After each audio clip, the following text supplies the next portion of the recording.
Sugar ఉన్నవారు తినగలిగే 10 ఉత్తమమైన fruits చెప్తారండి పళ్ళు. అయితే చాలా మందికండి షుగర్ ఉన్నవారికి ఒక రాంగ్ ఒపీనియన్ ఉందండి. అంటే షుగర్ కనుకుంటే ఫ్రూట్స్ తినకూడదు, ఎటువంటి పండ్లు తినకూడదు అని ఒక రాంగ్ ఒపీనియన్ ఉందండి.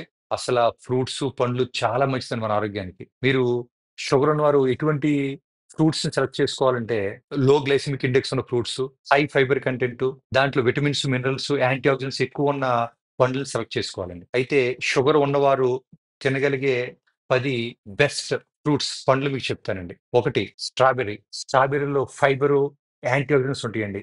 మీకు ఇన్‌ఫ్లమేషన్ తగ్గించి బ్లడ్ షుగర్ కంట్రోల్‌లో ఉంటదండి. 2 యాపిల్స్. యాపిల్స్‌లో సాల్బుల్ ఫైబర్ ఎక్కువ ఉంటదండి. దానివల్ల మీ డైజెషన్ స్లో అయ్యి బ్లడ్ షుగర్ స్పైక్స్ కూడా తగ్గుతాయండి. 3 బత్తాయికాయలు, నిమ్మకాయలు. వీటిలో విటమిన్ సి ఫైబర్ ఎక్కువ ఉంటదండి.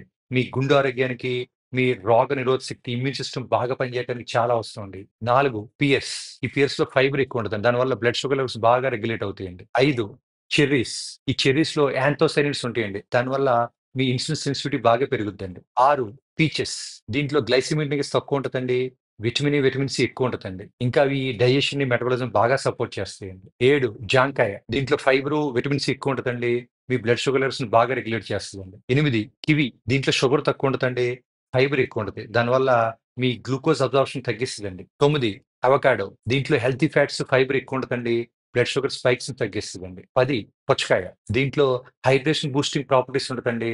లైకోపెన్ ఉంటది. అది గుండె ఆరోగ్యానికి చాలా మంచిదండి. ఇంకా కొన్ని రకాల పండ్లు తినొచ్చండి. బట్ తక్కువ తినాలి. అయేంటంటే అరటిపళ్ళు, ద్రాక్ష పళ్ళు, మామిడి పండ్లు, పైనాపిల్. ఇంకా కొన్ని రకాల పండ్లు అస్సలు తినకూడదండి. అవేంటంటే డ్రైడ్ ఫ్రూట్స్. రెండోది ఫ్రూట్ జ్యూస్ తాగకూడదండి. ఎందుకంటే ఫ్రూట్ జ్యూస్‌లో ఫైబర్ ఉండదు. బ్లడ్ షుగర్ లెవెల్స్ చాలా ఫాస్ట్‌గా పెరిగిపోతాయి.